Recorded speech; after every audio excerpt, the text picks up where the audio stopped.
some friends. Why did such a thing make you uptight and tense? You're high-strung, babe. You're high-strung, babe. And a high-strung woman makes for a high-strung man. I go out at night for a drink or two. It seems somehow that bothers you. You're high-strung, babe. You're high-strung, babe. And a high-strung woman makes for a high-strung man.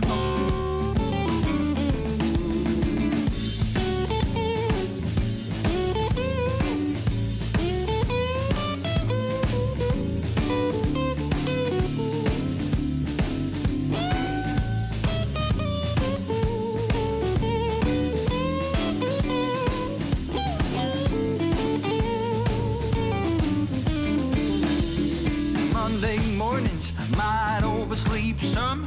You act up, say I'm lazy and a bum. You're high-strung, babe.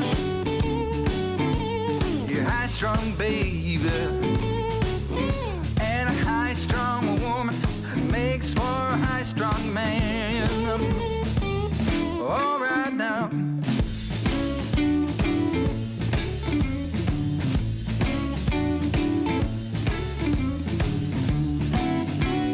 High-strung, babe. A high-strung woman makes for a high-strung man.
All right, I think I'm here.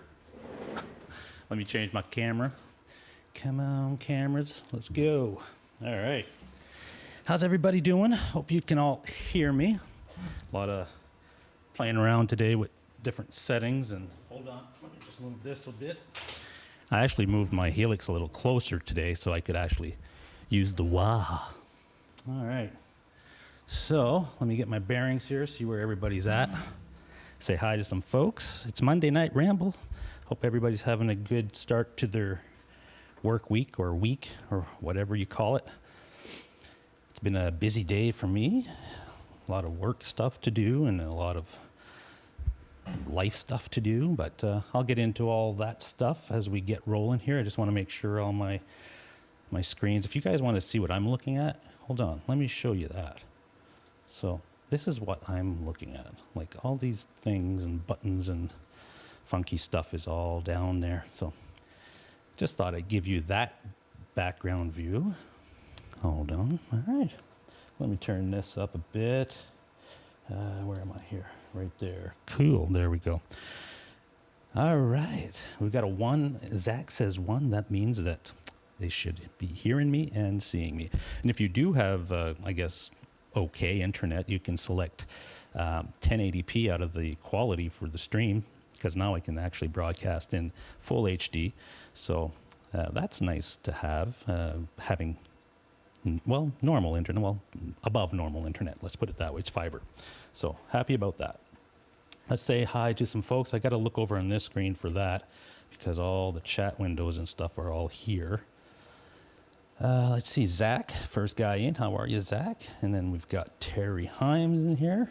How's it going, Terry? Ben Coombs, and he was the one that requested the blues jam tonight. So that's what we went ahead and did. My colors are a little weird here, but I think they're okay online. Could be a little bit of the lighting. I've got so much different lighting in there that it takes a few minutes to set everything up as far as the white balance on the cameras. So might be a little bit weird. And I'm using a GoPro, what you saw in the beginning there, that angle, so I can show you that angle. It's this one. So that's the GoPro, which is a little different in coloration itself. So, you know, so always some tweaking and some playing around, just to experiment. But, yeah, so there you go. There we go. We've got CN8800. That's my buddy John. He's in St. John's, I believe, I'm going to say. I keep forgetting, but he's in New Brunswick. This is where I am now. I've relocated to New Brunswick, as most of you know. And, yeah, so probably run into John at some point when people can actually travel and do some stuff and meet up in person instead of virtually. As we all know, that's the world we're kind of living in. Let me see who else we've got in here. Jose Benito, how are you, my friend? There he is. Haven't seen you in a bit, but welcome. Yeah, Ben says NASA. It does feel a little bit like NASA in here, I'll tell you that much. Because most of you know that I do this for a living. Like I actually do live streaming for a college, and basically have to bring in guests and control the graphics and all the PowerPoints and all that through this system. So it does get pretty complicated, but most of the time I'm not on camera, or I'm not doing any, like I'm doing everything tonight as far as switching and talking and hosting and all this stuff. Usually I just run the show, so there's other people on camera and I just bring them in and I switch the cameras and bring in graphics and do the technical aspects of it. But you know, it's fun to get on camera once in a while and do your own thing, and it gives me a chance to practice at using all this stuff. So there you have it. That's my life story. Dale Palmer, how are you? Nice to see you, my friend. And who else we got in here? I know we've got a few more. Janice is in here. So if you are in here, say hi. Don't be shy. If it's first time in here, please subscribe if you're not already.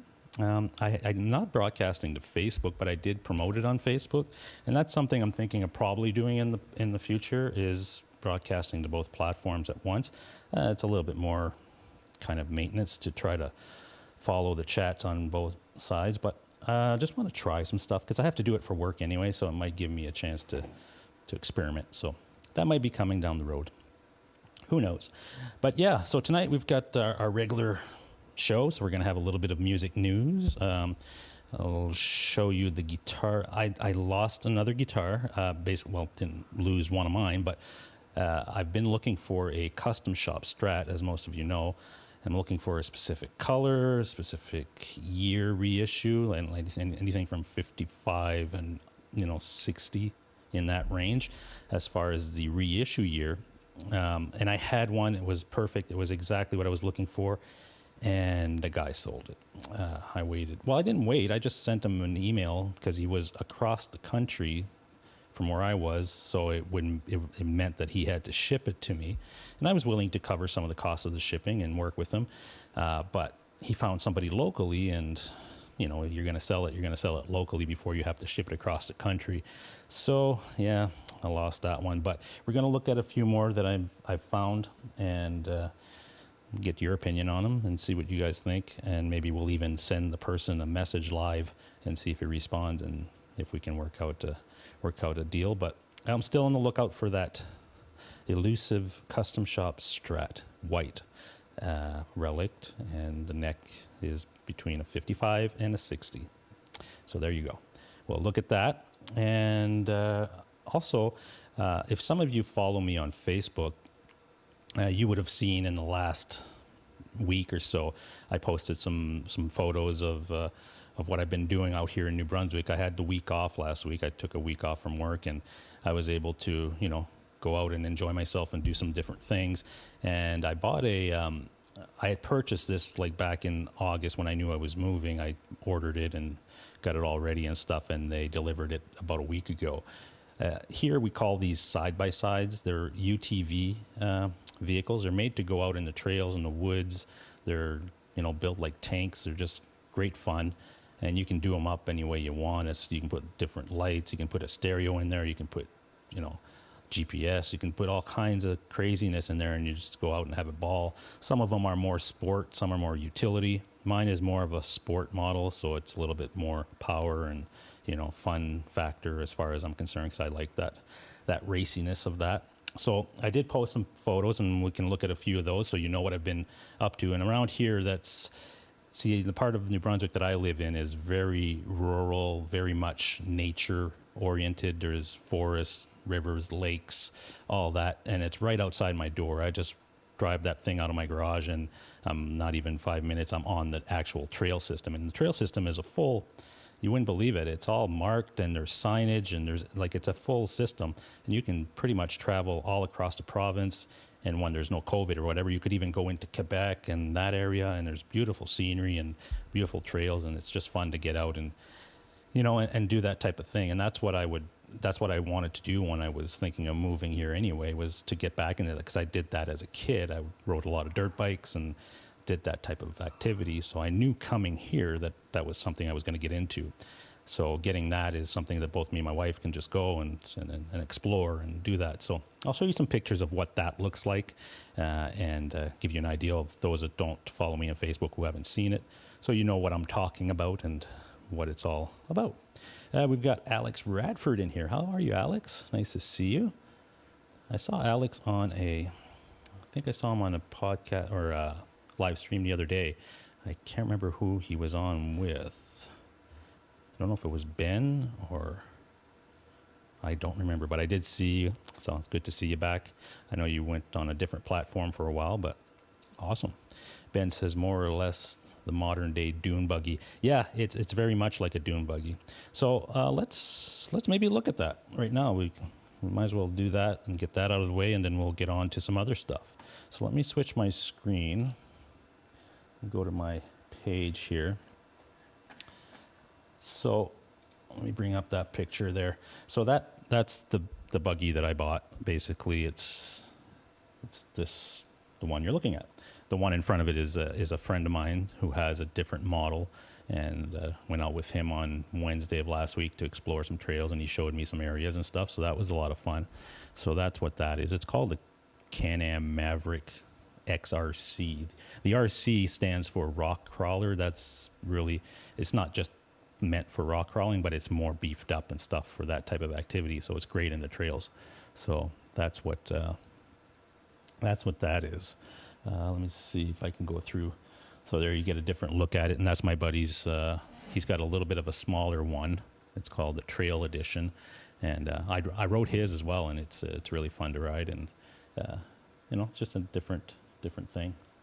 Let's see. So here's another picture of that, and another picture up on the big mountain where we went right on top of the mountain. We were able to see a lot of scenery and a lot of cool stuff. That places that you go with these things, you wouldn't get there with anything else, other than maybe a dirt bike or something like that.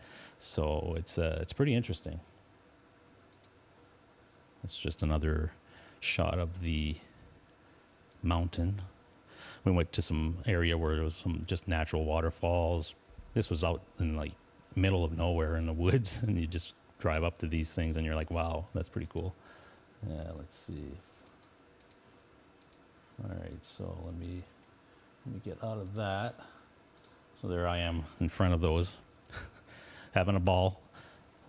But it was a nice week to take off because I've been so busy with work and with the whole move and stuff. It was just nice to get a week of doing stuff like this and really recharging the batteries, let's say. So let's do that. Let me go. So there's a picture, another picture, but a little bit more of the sunset. We were just before what's getting dark, so we got the sunset shot on there. Got to have that. Let's see. Close that. So this was a shot of the river, and little river in the middle of nowhere as well. Just very, very cool places. Stuff that I did as a kid, and like I said, I've been away for 30 years from this place. So going to all these places again, it's been nice. It's been nice to reconnect to that. It's like going back to your childhood, basically. So there's a picture of the buggy, the XRC. It gets really dirty. Let's put it that way. When I got this thing, it was spotless. Obviously, it was brand new right from the showroom. So it was like, spotless, not a speck of dust. And within 5 minutes of taking it out of the garage, it was pretty dirty. Because you get out in the woods, in the trails, and you run into some mud and water and everything. That's what these things are meant for. So after I come back from a ride, needless to say, it does take me a good hour or more to clean it, and before I put it back in the garage. So there's another shot of it. Let's see, and even the trails, they're so built up that you go across these bridges and things that they've built out in the middle of the woods. It's like it's really, there's a whole infrastructure for these cool trails out here, which is and there's a lot of work that goes into that. I mean, that bridge is built like better than some of the bridges I've been on and driving through Montreal. Let's put it that way. It's pretty impressive. So really kudos to those. There's my wife Elaine. She's just kind of looking out in the river. So, and then I'll show you the last round of pictures. These were taken on Sunday. That's another, you can ride right up to the little rivers and stuff and kind of stop and have a drink, or have something to eat. We always bring a little lunch with us, and able to stop and enjoy the view for a few minutes anyway. And there I am.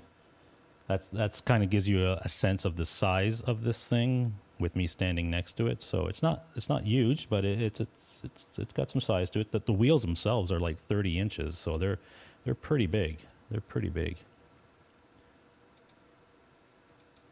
So there's another shot of it.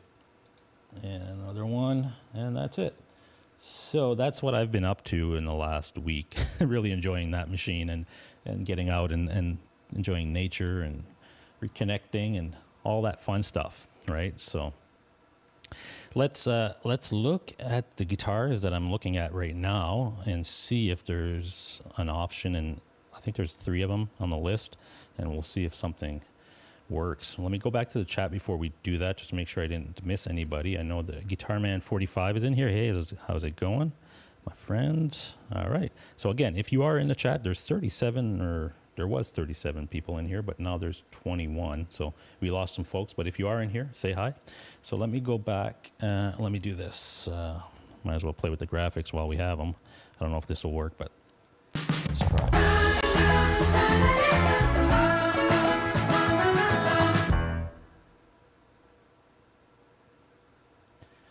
So the guitar search continues. So let me go to my guitar search page here. All right, so up first, which is the one that is closest as far as the color that I want. But this is a 67 reissue. And I'm really looking for something in the 55 to 60 reissue, but I am looking at this one because it did catch my eye, and it seems to be fairly decent, and it's pretty new. I mean, this is I believe a 2016 model, so it hasn't been used that much. But let's have a look at some of the pictures on it, if I can get over here. It is heavily relicked, which I'm fine. As far as relics go, I do like relicking on Fenders, a little less on a Gibson Les Paul. I mean, a little bit of it would be fine, but not to this extent on a Les Paul. But I do like it on Fenders for some reason. I don't know. Ben says, do you prefer rosewood? Right now, I've played both. I would probably prefer a maple fretboard. But the rosewood is fine. It doesn't, like I said, I can go either way. If you gave me both of them in front of me, I'd probably pick the maple just because I like that feel on a Strat. But I played a few of I went to a music store actually last week, and I just played some American ones, just American professional ones, and they had rosewood, and I like those. I can live with either one. So yeah, this one, like I said, it's a fairly new guitar, but obviously it's a relic guitar. It looks pretty old. There's the case. It's your standard headstock. Still got the tags and stuff. So I mean, the thing is in good condition, and I believe what he's asking is a fair price. I'll show you that in a second. You probably think I'm crazy that I would consider that a fair price, but when I've looked at what I've looked at and seen what's available, $32.99 is Canadian is really, really good, because I've seen them go for $5,800, $5,500. I mean, over $5,000 all day. If you look on Reverb and you do a search for custom shop Strats reissues from 55 to 60, or even up to this, even if you went up to 67, 68, they're all, they're $5,000 and up, and some of this is American pricing. So I mean, it's this is fair. I mean, but and I believe he's where is he located? He's in Edmonton, so he is across the country as well. So he would have to basically ship if I was going to pull the trigger on that. Yeah, Ben, I do agree that price isn't that bad, because they're all $5,000 new everywhere that I've looked, or more. So let me go to show you the other one. There's a few more that I did see. Where is this one here? This one isn't exactly the color that I want, but it's a nice color as well, and I like it. It's kind of that faded blue. I don't know the exact what they call it as far as the name of the color. Hey, there's Zims. How's it going, Zim? Dane, how are you, brother? Hope you're staying safe out there in Arizona. But yeah, this is I guess it's, I don't know, not Pelham blue, but it's like that pale blue or whatever. But again, it's a rosewood neck or fingerboard. The neck is really dark on it. So I don't know if that's just, I don't know if there's another shot of it. See the back of that neck? It's really, so it must be some sort of limited edition custom shop. I'm not sure. I don't really see a lot of custom shops that have that dark of a back, like the neck as far as that goes. And I like when they sand the back of the necks on Fenders especially. So maybe this is like a special edition or something. I'm not sure. Because it's a really dark neck. Looks really nice. Let's have a look at the price. I can't remember what the guy was asking, but I did save it in there. It's $4,100 Canadian. And again, fair price for what it is, because there are $5,000 everywhere on Reverb that I could find. And if you go to a music store along a McQuaid or something like that, they're 5,600, 5,500 and up. So price of it is not bad. 1960 neck profile is in that ballpark that I'm looking at. So this one is a kind of a contender, not as much as the other one, just because I do like the white better, but it could be a contender. We'll keep that one in mind. Hey, Metalhead Hippie, how are you, my friend? Nice to see you. Thanks for jumping in, folks. This is our regular Monday night retreat from the from the craziness that the world is right now. But it's been a while since I've been back to streaming. So because of the move and everything, I had taken a lot of weeks off because I just too busy with other stuff and setting up the studio and stuff. So now the plan is to try to get back to regular Monday night streams and doing some different things. So we'll get into a little bit more of that in the rest of the show here and give you an idea of where I want to go with this stuff and what we're planning to do. So let's go to another one. I think this is the last one here. So that's a 67. This one I put it in here, but I don't think it's a contender. It's not a custom shop. I believe it's a 1989, but I'm not a fan of those pickups. I just put it in there because it popped up and it kind of caught my eye, but not really what I'm looking for. But I figured, the color's right. That's about it. But it's in there. And the price on that one is really good. But it's got this kind of brushed nickel type of tuners on them, and the pickups are really like, I don't know, modern, futuristic type of looking things. Look at the nut on that thing. It's just different. I don't think I've ever seen that guitar before when I was out venturing. It is a USA model, but yeah, I don't think it's a contender, but I figured I'd put it in there. And the last one we'll look at, if I can bring this up here. This is exactly like in that 56 neck, 57 neck is like the best profile that I could find if I was to have my pick of the bunch. Obviously, this isn't really the color that I want, so, and the price is right, $3,500 is right for what these things go for again. But the color, if this was the white that we looked at previously, the relic white, I would be pulling the trigger on that. Just swap the pick guard, Ben says on that other one.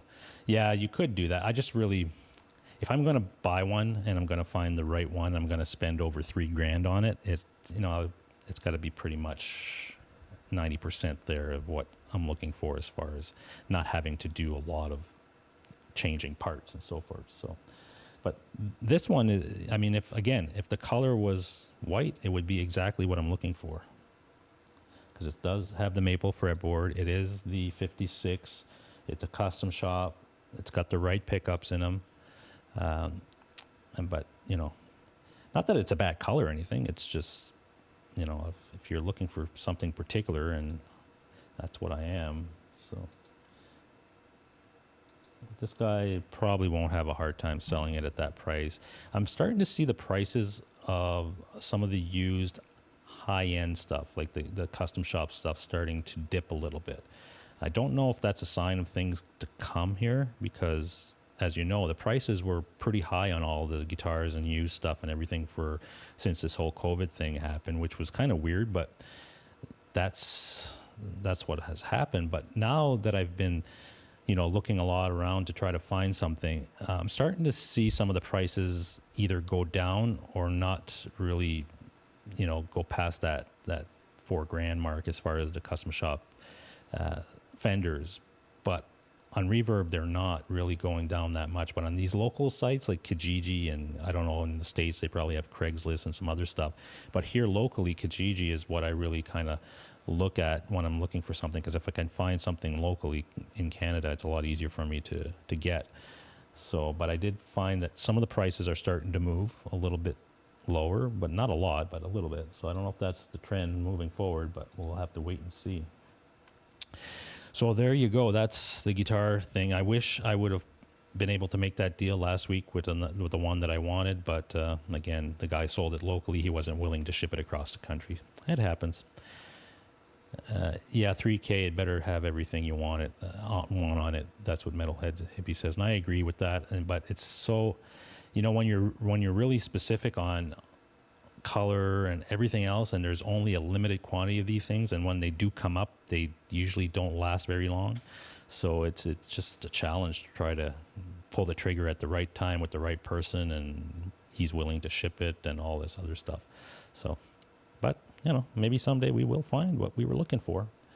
All right, what do you say we do a little bit of news?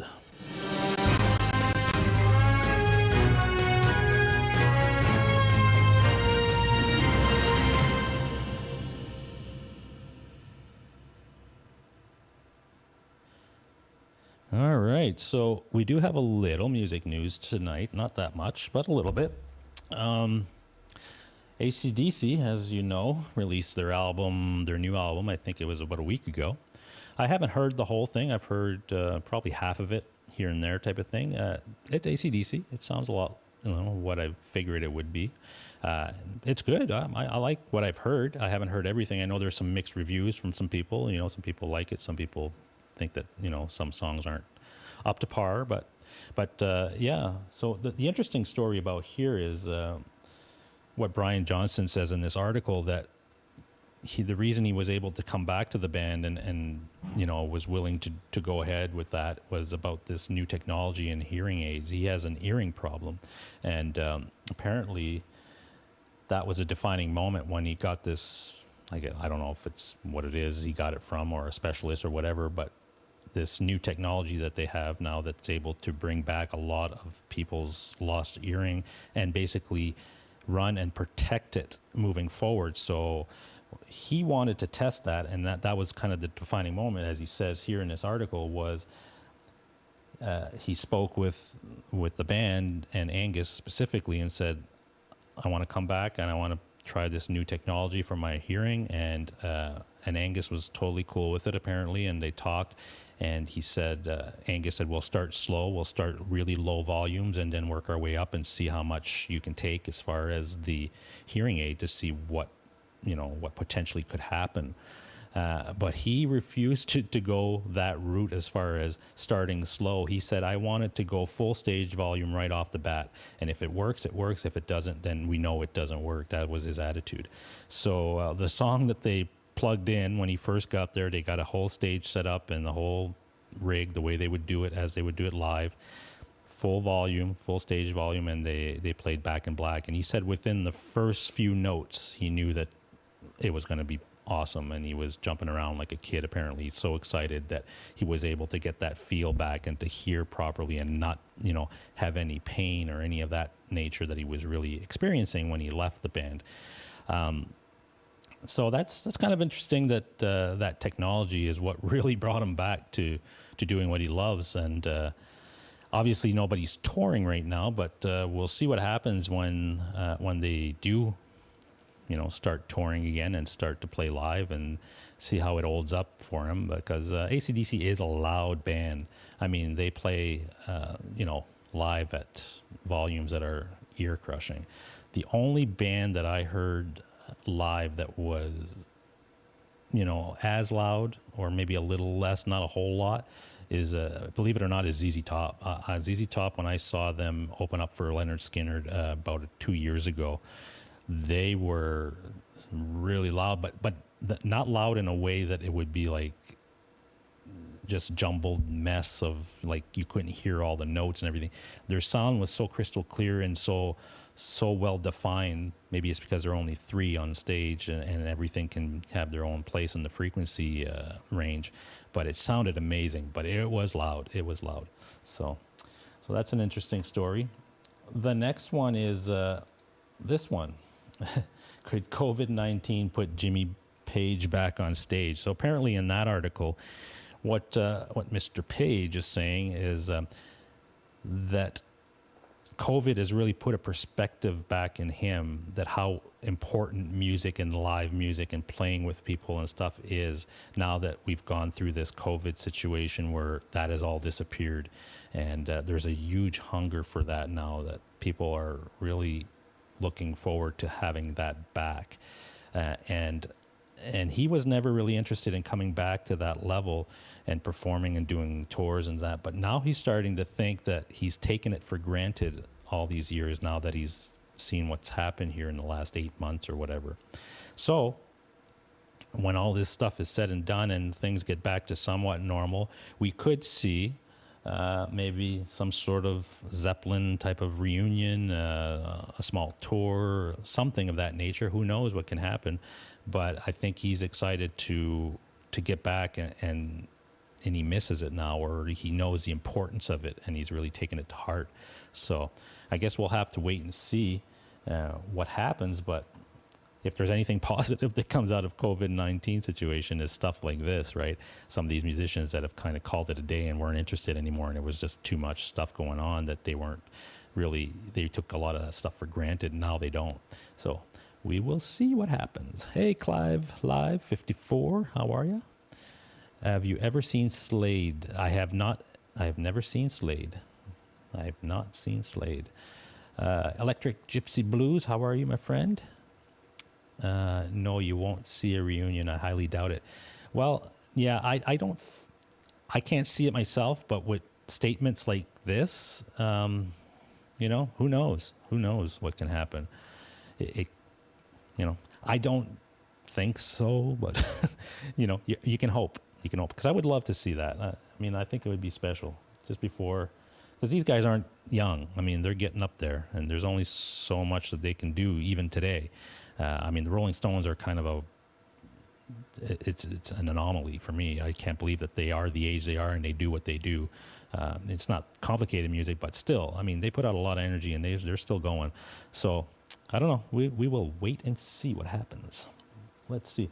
So in the other music news today, we have a new amp that's been released by Mesa Boogie. I think I'm saying it right. I used to say Mesa, but it's Mesa. And there it is. The new rectifier Badlander. I saw a review from Ola, I believe, England. And it sounded amazing. I mean, I know I take these things with a grain of salt when I'm watching reviews online, because they're going through their interfaces and they're using separate mics and they're mixing the mics and all that, and it comes out sounding pretty amazing.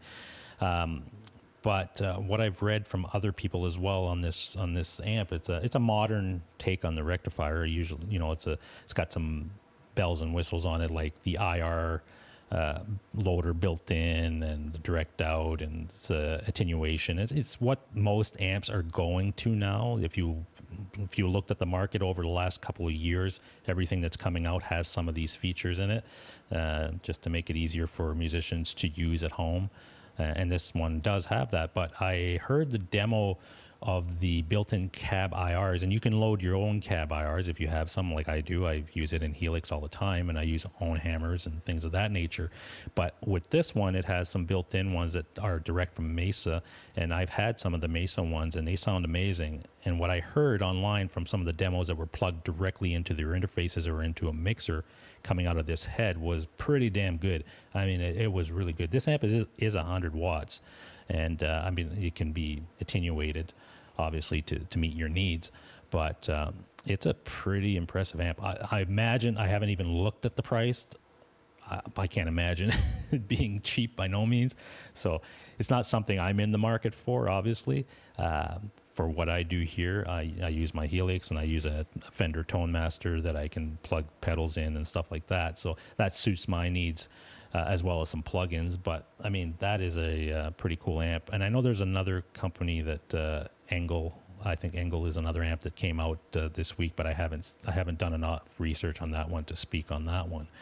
But I've always liked the Mesa. I had a Triple Crown Mesa about a year ago that I had for a few months, and I thought it was a great amp. And I've played with bands in the past. So the last band I played with, Smeer, the guitarist used a triple rectifier and Mesa cabs, and the thing just sounded amazing. So I am a fan of their amps. If I had to pick between a Mesa and some other brands, say like a Friedman, I think the Friedman would win. It has a little bit more of the characteristics that I like for my style of playing. But, I mean, these Mesas are no slouches. They're really good amps. So if you're interested, check it out. Check it out. All right, so let me get back to my other camera here. Well, now that we've done a lot of the news, there we go. And as you can see, the studio is starting to come together. I've got some background stuff happening with some of the lighting and some of the stuff there. So I'm getting ready to do more of not just a live videos, but maybe a gear demo or whatever it is, and different sets and different environments. So I'm putting this all together. The benefit of this place that I have here compared to what I was in when I was living in Ontario was the size of this room here, because I've taken up the whole basement. And that gives me a lot of flexibility of how I can position different things and make a set for something, and not have to move everything around every time I want to shoot a video or do a live stream or so forth. So it gives you a lot of flexibility that way. It also gives me the flexibility to do more stuff when I'm recording. And the sound, I still have to work a little bit on the sound dampening in here, because it is a big room. The floor is not carpeted. It's like this hardwood type of material. So I have put some sound barrier, or not sound barrier, but sound acoustic paneling in some of the spots here to kind of help with that, because it does resonate a lot in here. And I am putting more up. So once that's set up, then I think I will start to do the recording that I was actually started on last year. I've got a couple of originals already recorded, and I was kind of, waiting on getting set up again and to continue that recording and adding some songs to the original lineup. Let's see. Got to run. Okay, Ben, we'll see you on your show. Ben is on at 8, so it's another 20 minutes or so. Ben will be on, so have fun, my friend. Electric Gypsy Blues says the studio already looks beautiful. Oh, thank you, Electric Gypsy Blues. It's a work in progress. Again, when I first moved here, I was really like looking at a big empty room. So it was like, okay, what am I going to do here? How am I going to get this set up to work for what I'm trying to do, the overall vision and stuff. So yeah, it's coming together. The back camera obviously is just like this shot here is just basically a behind the scenes type of look. So the lighting and all that, you can see a lot of the cabling and stuff has to be reorganized and cleaned up. So I'm working on that stuff as well. So, but it will come in time. So if you do have any questions in the chat, I remind you, just tag me in chat. So put the @ symbol and then my name, 6string Brian. I will see it come up. It will be highlighted, and I'll be able to know that you are asking a question or asking something of me. I'll be able to see it. Again, with the internet being what it is, you can select 1080p now from the drop down of your quality of the YouTube thing, so that helps it. And the sound should be better as well, because I did select 192 KB as far as my streaming audio out, so that's good. That's good. All right, so what do you say? Let's see. I'm just going to double check the chat here. What do you say we do another quick jam?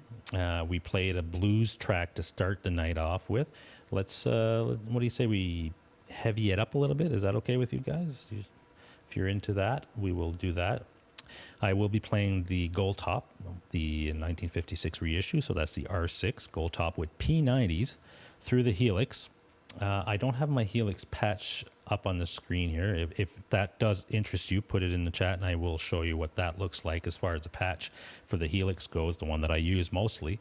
It's not a very complicated patch. It's, it's just a kind of standard rock and roll type of thing that I can do a lot of stuff with. So let's do that. All right. So let me figure out, okay, I've got to mute this and do that and switch that. So a lot of stuff has to happen. All right. Give me 1 second, and we will do a quick, this will be an oldie but a goodie by, well, you'll know what it is. You'll know what it is. All right, hold on. Let me go here.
it's hard, but you know it's me. Someone like you never be seen.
All right, you should be able to hear me.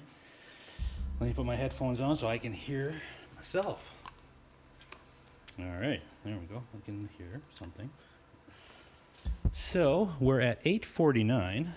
Any questions in the chat? Put them in there. That was obviously a Dio song. Well, it was a Dio song done by a band called Lilac.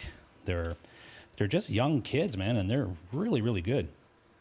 I enjoy their take on some of the songs, you know, and they do their own stuff. Obviously, they do some originals and they do some covers, and some of the covers are really well done, and they like Dio a lot. So there you go. So this is the R6. This would be a 2006 model. So I guess it's considered a classic because, or is it vintage? Maybe it's vintage because of its age. Let me just get this mic set up here because I'm not used to standing and doing this with the mic. So give me 1 second. Hopefully you guys can hear me well. Let's see. Hold on, I can't read the chat now from here. Oh, the ceiling looks pretty low. So that's one thing with this room is it's a huge room, as you can well see, but the ceiling, I can touch it.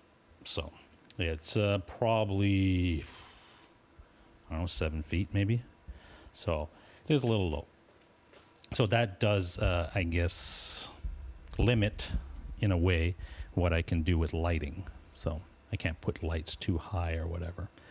But most of the time, it works, because right now this shot is using the GoPro, so it gives you a little bit of a wider shot, and I can stand in front of it.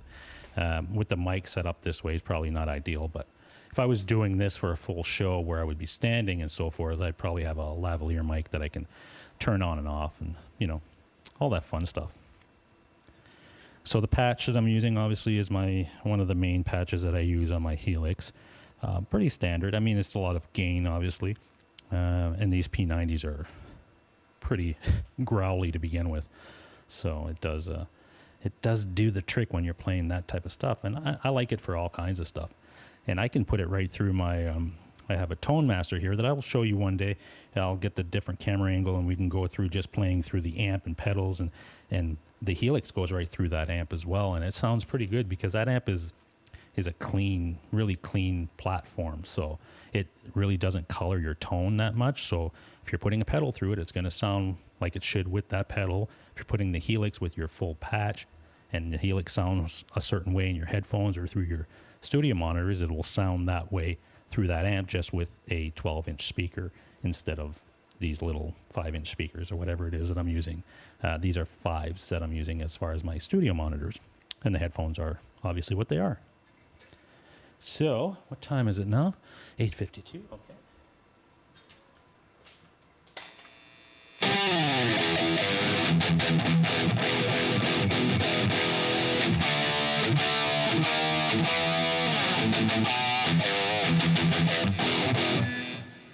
These strings are very old. I haven't changed them since I did move back here. So and that's one thing that I need to do in the next couple of weeks. I did change the ones on my R9 back there because I broke one. So I just changed the whole set and cleaned up the guitar and stuff. But I've got to do that to all my guitars. Once depending on how much I play a particular guitar, and I do rotate my guitars a lot, so it does wear the strings, and different climates as well. I find here it's a little drier climate than what it was in Ontario, so that's probably going to change a little bit. I do have I guess air conditioning type of unit that I got installed last week that does humidifier and dehumidifier, that I can get this room in a, percentage wise humid enough that it doesn't play with the necks and stuff when guitars sit over the winter.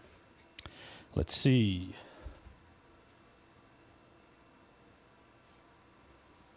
No guitar spinning. No, that's not what I could do in here. If I did that, I'd probably do some damage.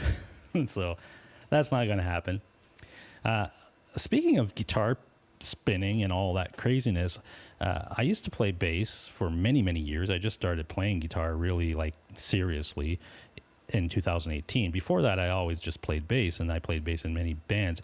And one of the shows we did was here in New Brunswick. We did this big festival that happens every year, and they had hired us back in, I'm going to say 2003, 2004 area, so quite a ways back.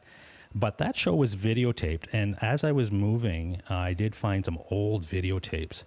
And on that, I believe, is that show. And one of those shows, I took a bass that I had bought for pretty cheap. I think it was maybe $150 or something. And I bought it just for the purpose of destroying it on stage. And that show, I could never find the clips for it or anything. And I did find a box of videotapes, and I believe that clip or that whole show is on there. So when I have some time here, I do have a VCR that I can put tapes in and digitize them and, I guess turn them into MP4s or whatever. So I will do that. I hope the footage is on there, because that is something I really want to see again, because, it's many years ago. And it was quite the event. It was packed with people in front. It was an outdoor type of festival thing. A lot of people on the front. And I was obviously, at that point of the night, I was a little bit tipsy, for lack of a better term. So I don't remember it that well. So I am looking forward to seeing if that is there, because I took the bass, I smashed it on stage. Then I threw out, it was just dangling. So the neck was here and the body was here, and it was just dangling around and stuff. And I took the whole thing and threw it out in the audience, which was another real dumb move, because I could have killed somebody, because it's a friggin' bass. And I just throw it out in the audience. It could have hit somebody in the head, and lawsuits galore after that. But I didn't hit anybody, I don't think, or whoever ended up with it caught it. So the kid caught it, and about a year goes by, and we come back here to do another show. Another festival type thing, indoors, this one. And the kid showed up with the bass, in just the body. I guess somebody else caught the neck, and he had the body, and he was all excited and stuff, and he wanted to have me sign it and so forth. So I remember that, and I signed the bass for him at that show, and it was quite the event. But I do hope I have that videotape, because that's something, and if I do, I will share it with you guys so we can have a good laugh at that, and go back in time and see what I was like playing live in a band, playing bass. I guess I would have been 2003. I'll give away my age here now, but obviously that's fine. I don't care. I would have been 2003. That would have been 33. Yeah, 33 years old, 32. So that's what I was doing back then. You should play some Smear. Yeah, Clive, I do play some Smear, but the problem with playing Smear is that it's very much all over the place with the alternate tunings and stuff. So to play along with a track of Smear, basically got to retune the guitar differently, and some of the tracks are not just drop D tuning or drop C tuning. They actually have an alternate like D string tuning, and it's a little out there. So if I was to do that, I'd have to kind of set myself up for that evening, and the guitar would have to be set up that way to play those songs. But yeah, I'll definitely pull some of those out at some point at this this stage. And I do have that drop pedal that I use when I want to change my tuning quickly without having to detune everything. And I'm really worried about doing that too often, and I wouldn't drop C this guitar. Let's say the neck would probably move a little bit, so we'll see. But yeah, fun times. So hopefully that videotape that I'm talking about includes that show, because that would be quite hilarious to watch together. So we are at the 8:58 mark. We're almost, 8:58 here. Again, I'm in Atlantic Canada, which is an hour different from Eastern time zone, which was Toronto time zone. So here it's 8:59, and if you're on the East Coast, or not East Coast, but Toronto or whatever, you're 7:59. So why don't we call it a night? I'll play one song here, another good heavy song maybe, and heavy, classic heavy metal. Let's put it that way, and we'll sign off with that, and we'll call it an evening. What do you say? All right. So give me 1 second, and we'll sign off with a little bit of Iron Maiden.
All right, that's a show, and that's a wrap, folks.